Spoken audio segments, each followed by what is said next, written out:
Keluarga yang ditinggalkan oleh orang tua kita, Bapak Matias Nalas dan Ibu Yuliana Idus yang telah meninggal 3 hari yang lalu. Pada malam hari ini kita berkumpul sebagai satu keluarga karena memiliki kesadaran bahwa hidup adalah anugerah Allah yang tidak pernah kita minta. Maka ketika ada kematian, kita percaya bahwa itu juga adalah keputusan terbaik dari Allah untuk yang meninggal dan untuk kita yang ditinggalkan. Maka dalam iman kepada Allah pencipta kehidupan, kita berdoa untuk menyerahkan kembali segenap anggota keluarga kita yang telah meninggal, khususnya Bapak Matias Nalas, Ibu Yuliana Idus yang telah meninggal 3 hari yang lalu, Bapak Darius Resi, Bapak Nikolaus Ngot, Bapak Antonius Narut, Ibu Magdalena Ijuk. Semoga iman mereka akan Yesus yang adalah jalan kebenaran dan hidup menuju ke surga, mengantar mereka untuk bisa sampai ke surga, dan di surga di hadapan Allah menjadi pendoa untuk kita semua yang ditinggalkan, khususnya juga untuk Bapak dan Mama Ivan sekeluarga. Maka marilah agar doa kita ini layak dan berkenan di hadirat Allah, kita awali dengan memohon ampun atas segala dosa dan kesalahan kita, secara khusus dosa dan kesalahan dari orang tua kita ini serta seluruh keluarga yang telah meninggal yang kita doakan. Marilah kita hening sejenak.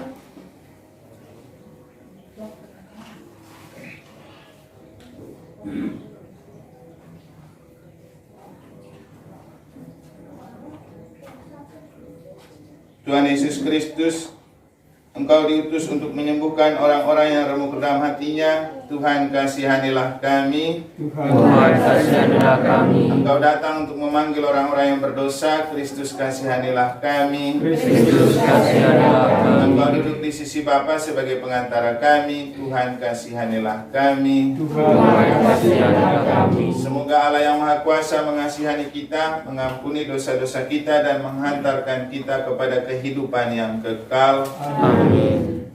Marilah kita berdoa. Allah Bapa Maha Agung, Engkaulah sumber iman dan cinta kasih kami.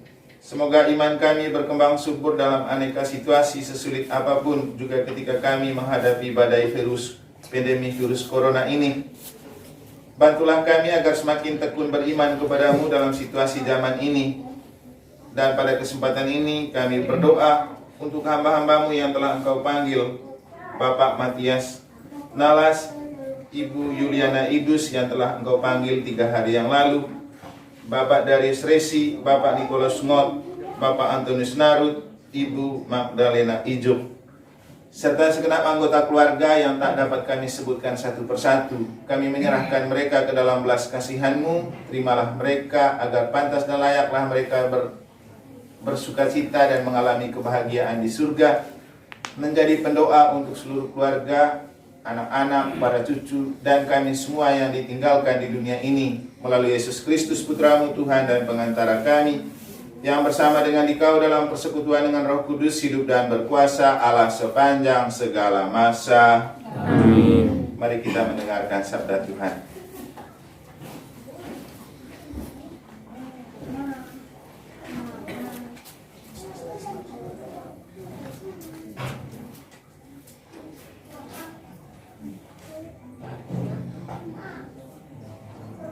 Bacaan 1 Tesalonika pasal 3 ayat 7 sampai ayat ke-13.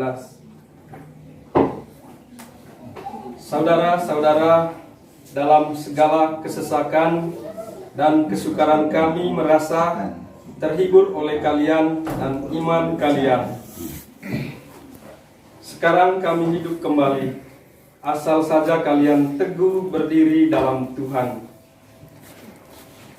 Sebab ucapan syukur apakah yang dapat kami persembahkan kepada Allah atas segala sukacita yang kami peroleh daripadamu di hadapan Allah kita?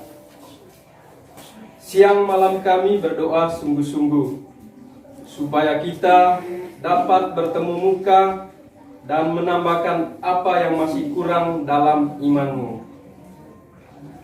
Semoga Allah dan Bapa kita dan Yesus Tuhan kita membukakan kami jalan kepadamu. Semoga Tuhan membuat kalian bertambah dan berkelimpahan kasih satu sama lain dan dalam kasih terhadap semua orang. Seperti kami pun menaruh kasih kepada kalian. Semoga Ia menguatkan hatimu supaya tak bercacat dan kudus di hadapan Allah dan Bapa kita pada waktu kedatangan Yesus Tuhan kita bersama semua orang kudusnya. Demikianlah sabda Tuhan. Syukur kepada Allah. Mazmur. Penuhilah kami dengan kasih setiamu ya Tuhan, supaya kami bersukacita. Penuhilah kami dengan kasih setiamu ya Tuhan, supaya kami bersukacita. Tuhan, Engkau mengembalikan manusia kepada debu, hanya dengan berkata, kembalilah hai anak-anak manusia. Sebab di matamu 1000 tahun sama seperti hari kemarin, atau seperti satu giliran jaga diri waktu malam. Penuhilah kami dengan kasih setiamu ya Tuhan, supaya kami bersukacita. Ajarlah kami menghitung hari-hari kami, hingga kami beroleh hati yang bijaksana. Kembalilah ya Tuhan, berapa lama lagi, dan sayangilah hamba-hambamu. Penuhilah kami dengan kasih setiamu ya Tuhan, supaya kami bersukacita. Kenyangkanlah kami di waktu pagi dengan kasih setiamu, supaya kami bersorak-sorai dan bersukacita di sepanjang hayat. Kiranya kemurahan Tuhan melimpah atas kami.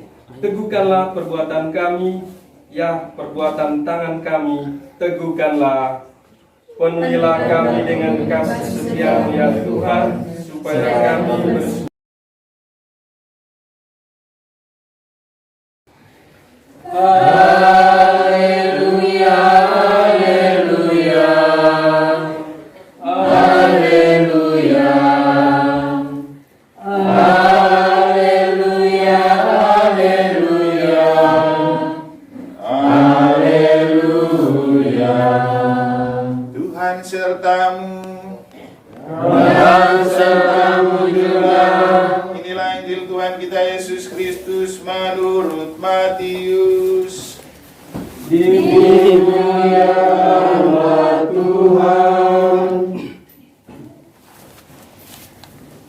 Yesus bersabda kepada murid-muridnya, berjaga-jagalah, sebab kalian tidak tahu pada hari mana Tuhanmu datang. Tetapi ketahuilah ini, jika tuan rumah tahu pada waktu mana pencuri datang, waktu malam, pastilah ia berjaga-jaga dan tidak membiarkan rumahnya dibongkar. Sebab itu, hendaklah kalian selalu siap siaga. Sebab anak manusia datang pada saat yang tidak kalian duga. Siapakah hamba yang setia dan bijaksana, yang diangkat oleh tuannya atas orang-orangnya untuk memberi makan kepada mereka pada waktunya? Berbahagialah hamba yang didapati tuannya sedang melakukan tugasnya itu ketika tuannya datang. Aku berkata kepadamu, sungguh Tuhan itu akan mengangkat dia menjadi pengawas segala miliknya. Akan tetapi jika hamba itu jahat dan berkata dalam hatinya, Tuanku tidak datang-datang, lalu ia mulai memukul hamba-hamba lain dan makan minum bersama para pemabuk, maka Tuhan hamba itu akan datang pada hari yang tidak ia sangka dan pada saat yang tidak ia ketahui. Maka hamba itu akan dibunuhnya dan dibuatnya senasib dengan orang-orang munafik. Di sanalah akan terdapat ratapan dan kertakan gigi. Berbahagialah orang yang mendengarkan sabda Tuhan dan tekun melaksanakannya. Sabdamu adalah jalan, kebenaran dan hidup kami.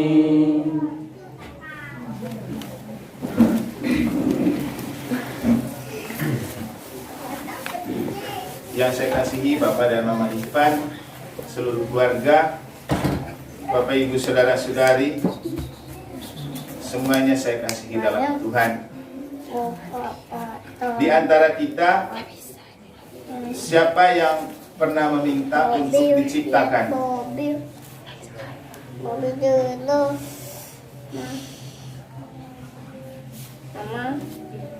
Siapa yang ketika belum dibentuk di dalam rahim ibu pernah meminta kepada Tuhan untuk menciptakan saya supaya bisa hidup? Tidak ada kan?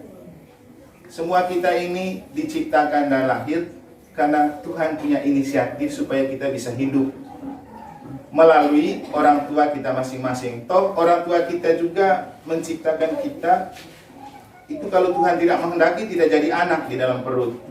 Dan orang tua itu membuat anak karena masing-masing punya rasa cinta, pingin supaya ada kehidupan dan kehidupan itu diwariskan. Kita hanya buat saja, soal hasil atau tidak itu urusan Tuhan.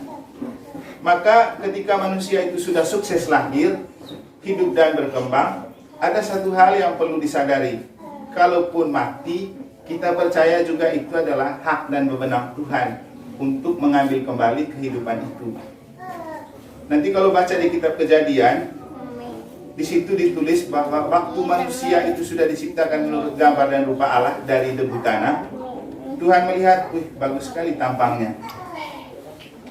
Tentu waktu Tuhan menciptakan kita, belum kelihatan mana yang keriting, mana yang botak, mana yang lurus, belum. Tapi bahwa semua diciptakan dengan baik adanya. Tuhan lalu menghembuskan nafas dan pada saat itulah baru namanya ada kehidupan. Tapi sebelum Tuhan menghembuskan nafas, manusia itu seperti boneka, robot, bisa juga seperti ogo-ogo gitu. Tapi ketika roh itu dihembuskan, maka manusia bisa bergerak dan itulah kehidupan. Kita mendefinisikan bahwa hidup itu ketika manusia masih punya nafas, tapi ketika nafas itu sudah tidak ada, namanya kematian. Tapi sebenarnya tidak ada kematian dalam iman, karena ketika kita mati, itu hanya pengubahan hidup dari hidup di dunia ke hidup yang lain bersama Sang Pencipta. Sekarang ini, kita hidup di zaman pandemi COVID, dan semua orang yang mati di zaman pandemi COVID, mati karena COVID, bukan mati karena memang Tuhan memanggil. Begitu sekarang.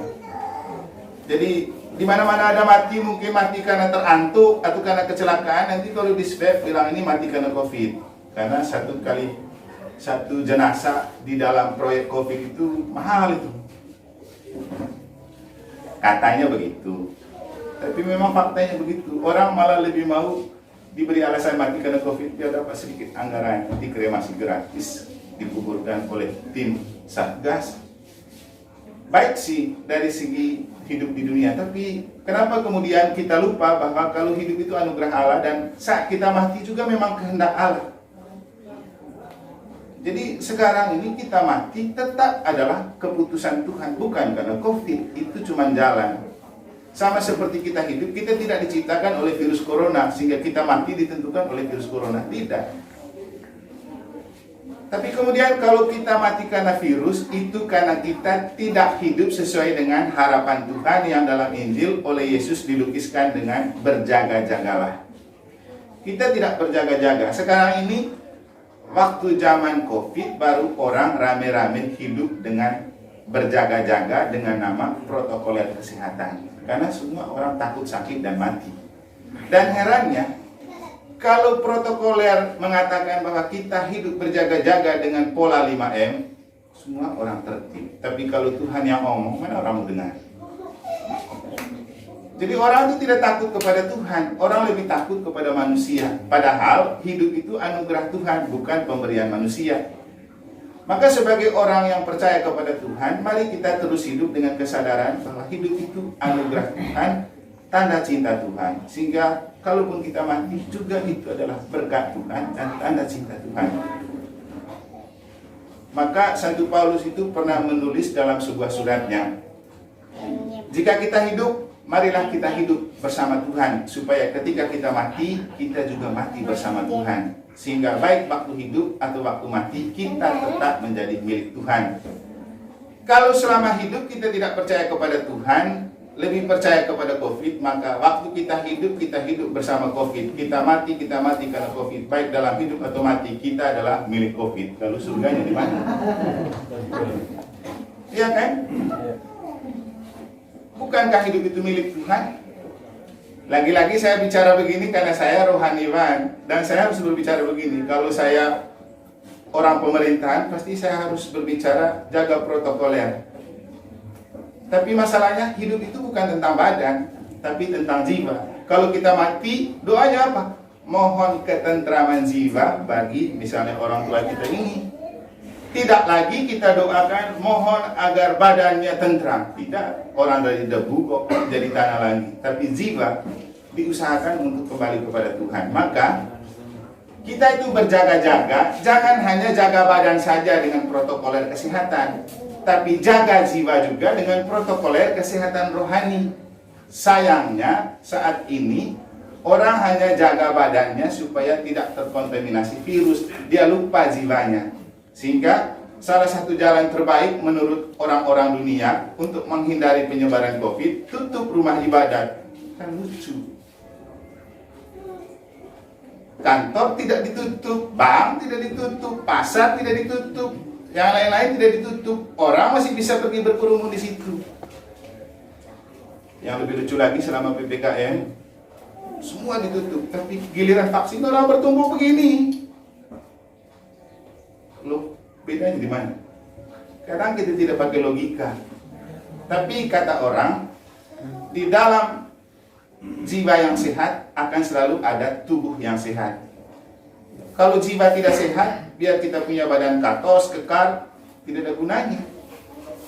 Biar kita punya badan sehat, paru-paru oke, pernafasan oke, semua oke, periksa kesehatan 100% sehat. Kalau Tuhan cabut nyawanya, mau apa? Itulah yang kita tidak takut. Jadi hidup kita ini lebih takut kepada dunia daripada takut kepada Tuhan. Padahal kalau mati kita mintanya ke Tuhan, bukan mintanya ke dunia. Maka dengan apa yang Yesus sampaikan pada Injil hari ini, saat kita juga merayakan dan memaknai kematian orang tua kita dan keluarga kita, mari kita merefleksikan kembali hidup kita. Mumpung kita belum mati. Nanti kalau sudah mati, kita tidak bisa berjaga-jaga lagi.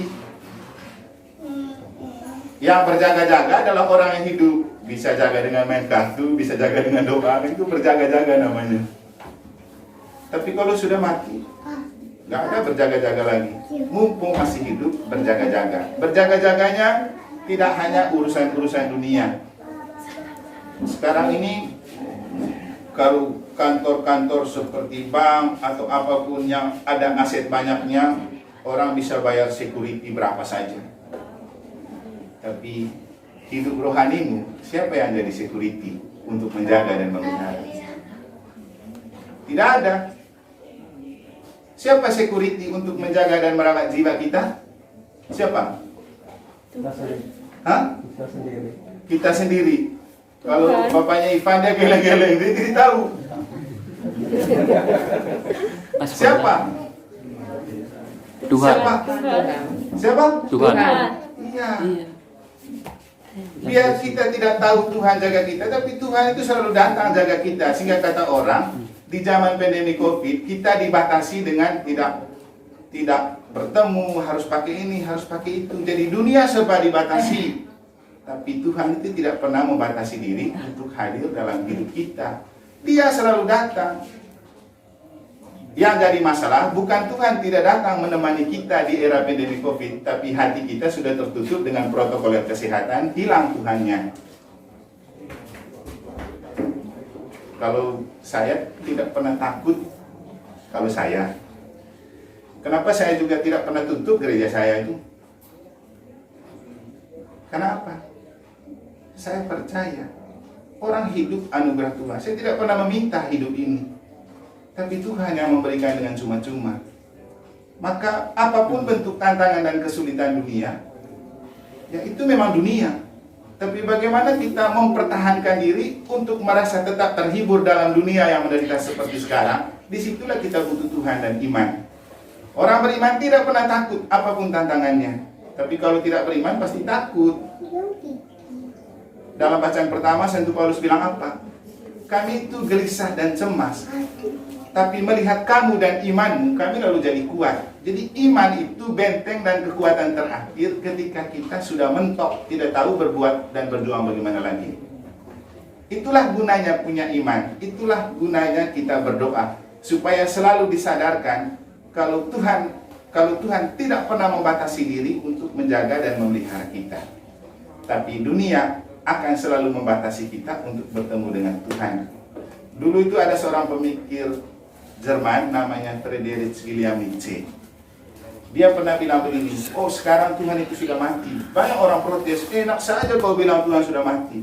Tapi kalau direnungkan, benar juga dia bilang seperti itu. Kenapa?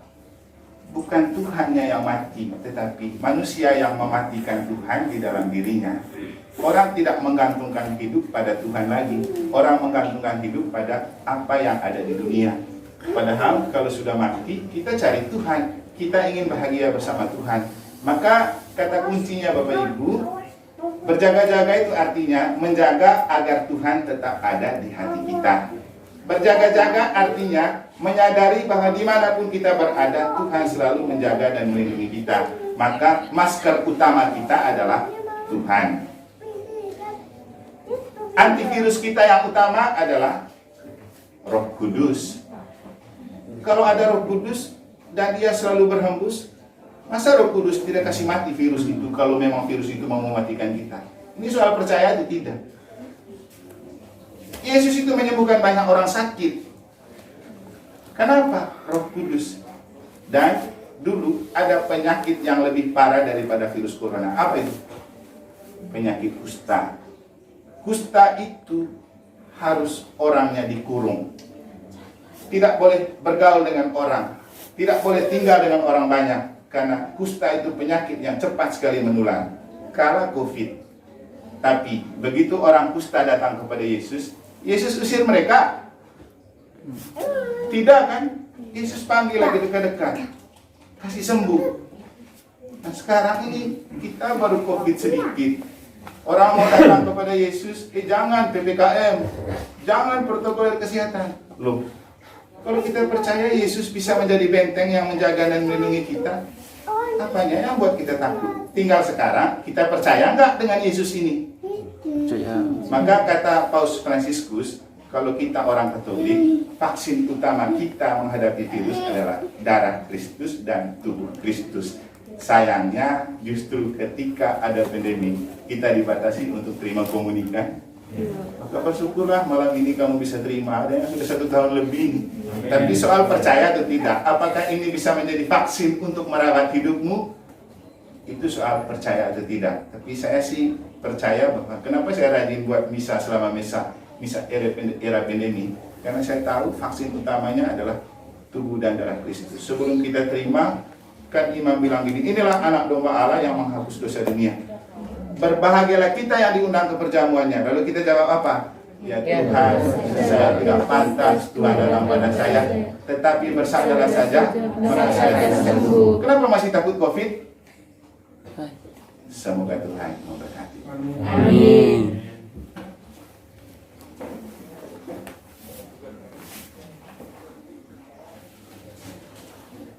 hidup dan kesehatan kita. Kita padukan dalam persembahan roti dan anggur yang akan diubah menjadi tubuh dan darah Kristus dalam persembahan ini. Terpujilah Engkau ya Tuhan Allah semesta alam, sebab dari kemurahan-Mu kami menerima anggur yang kami siapkan ini, hasil bumi dan usaha manusia, yang bagi kami akan menjadi minuman rohani. Terpujilah Allah selama-lamanya. Dengan rendah hati dan tulus kami menghadap kepada-Mu ya Allah Bapa kami, terimalah kami dan semoga persembahan yang kami siapkan ini berkenan padamu.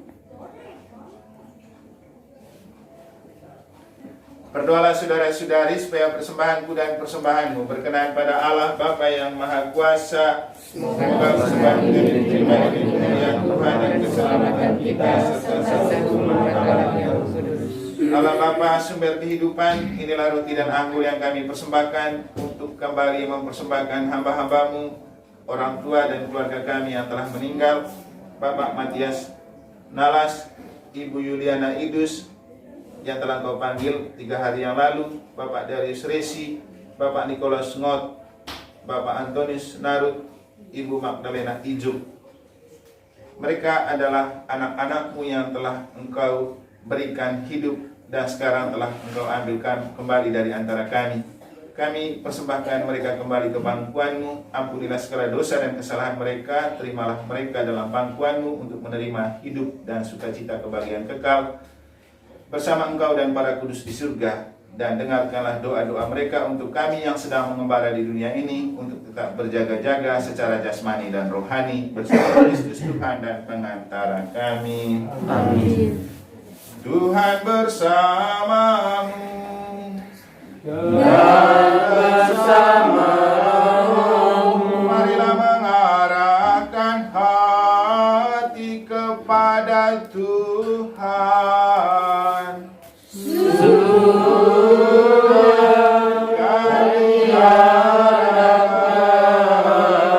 Marilah bersyukur kepada Tuhan Allah kita.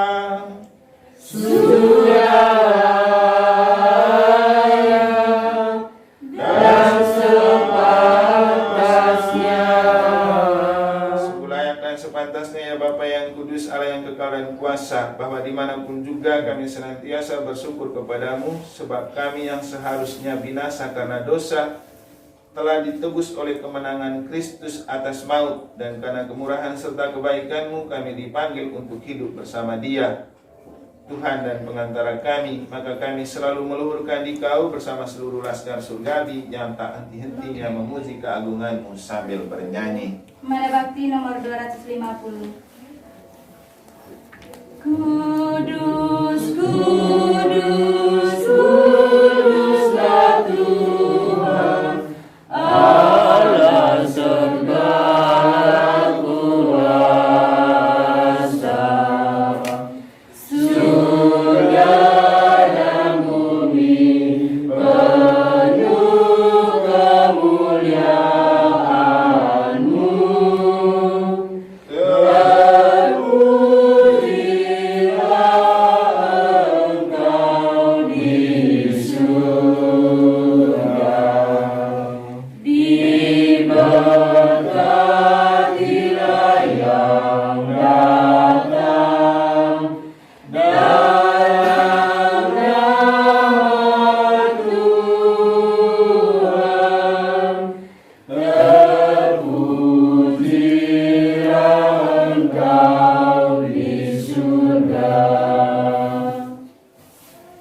Sungguh kuduslah Engkau ya Bapa, sumber segala kekudusan, maka kami mohon kuduskanlah persembahan ini dengan pencurahan Roh Kudus-Mu, agar bagi kami menjadi tubuh dan darah Putra-Mu terkasih, Tuhan kami, Yesus Kristus.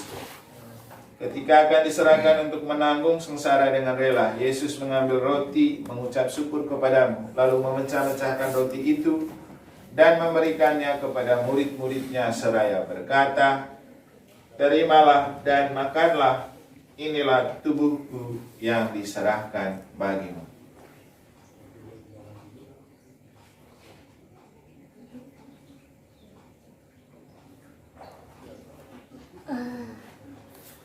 Demikian pula sesudah perjamuan, Yesus mengambil piala. Sekali lagi ia mengucap syukur kepadamu, lalu memberikan piala itu kepada murid-muridnya seraya berkata, terimalah dan minumlah, inilah piala darahku, darah perjanjian baru dan kekal, yang ditumpahkan bagimu dan bagi semua orang demi pengampunan dosa. Lakukanlah ini untuk mengenangkan daku.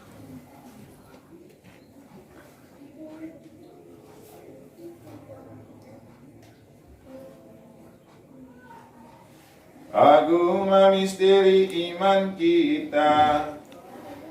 Tuhan, Engkau sudah wafat. Tuhan, sekarang hidup. Engkau selalu selamat.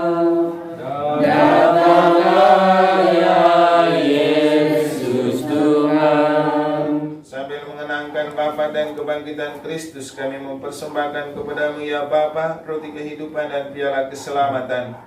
Kami bersyukur sebab kami Engkau anggap layak menghadap Engkau dan berbakti kepadamu. Kami mohon agar kami yang menerima tubuh dan darah Kristus dihimpun menjadi satu umat oleh Roh Kudus. Bapa, perhatikanlah gerejamu yang tersebar di seluruh bumi. Sempurnakanlah umatmu dalam cinta kasih, dalam persatuan dengan Paus kami Fransiskus, Bapak Uskup kami Silvester, serta para imam, diakon, dan semua pelayan sabdamu. Kami mempersembahkan ke dalam dekapan kasih-Mu hamba-hambamu, Bapak dan Mama Ivan keluarga, serta seluruh anak-anak dan cucu, juga kami semua yang hadir pada kesempatan ini yang ditinggalkan oleh Mama Ibu Yuliana Idus dan Bapak Matias Nalas yang telah meninggal, juga semua anggota keluarga yang tak dapat kami sebutkan satu persatu. Semoga kami mendapat perhatian-Mu melalui doa dan penyertaan mereka, terutama agar dalam siarah dan perjalanan hidup di dunia ini, kami tetap menaruh harapan ke dalam bimbingan berkat kehadiran dan penyertaan-Mu dalam hidup dan perjuangan kami.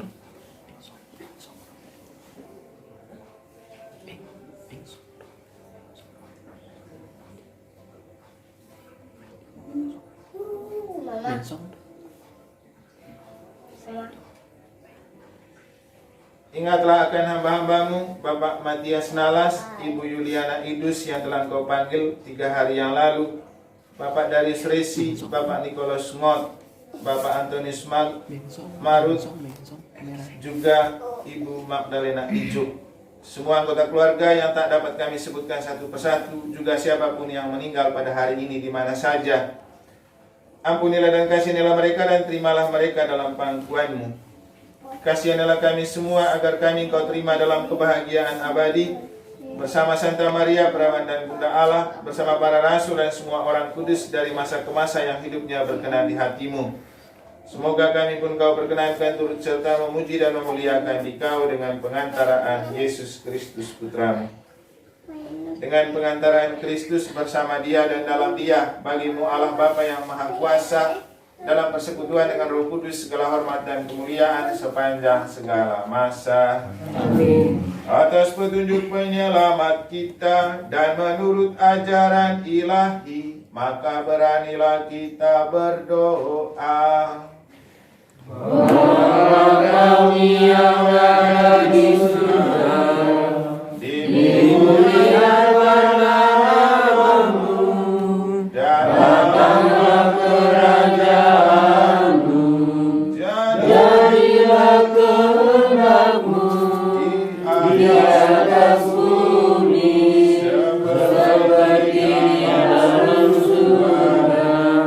Berilah kami rezeki pada hari ini, dan ampunilah kesalahan kami, seperti kami pun mengampuni yang bersalah kepada kami.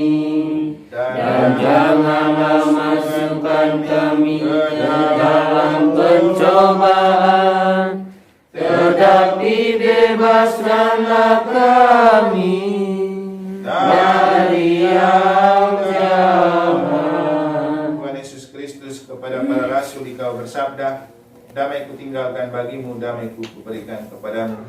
Janganlah Engkau memperhitungkan dosa-dosa kami, tapi perhatikanlah iman gereja-Mu, dan restilah kami supaya dapat hidup bersatu dengan rukun sesuai dengan kehendak-Mu, sebab Engkaulah pengantara kami kini dan sepanjang masa. Amin. Damai Tuhan bersamamu. Dan bersamamu. Mari kita saling membagikan.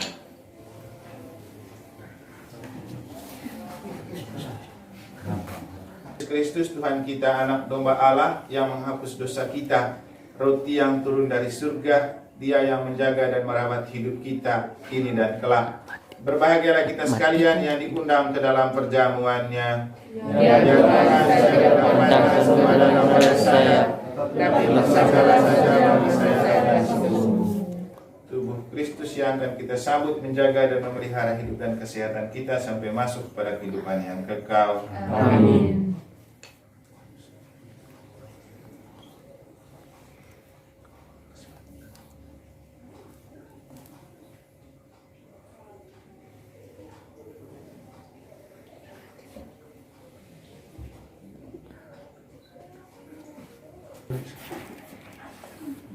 Jiwa-jiwa orang yang masih dalam api penyucian.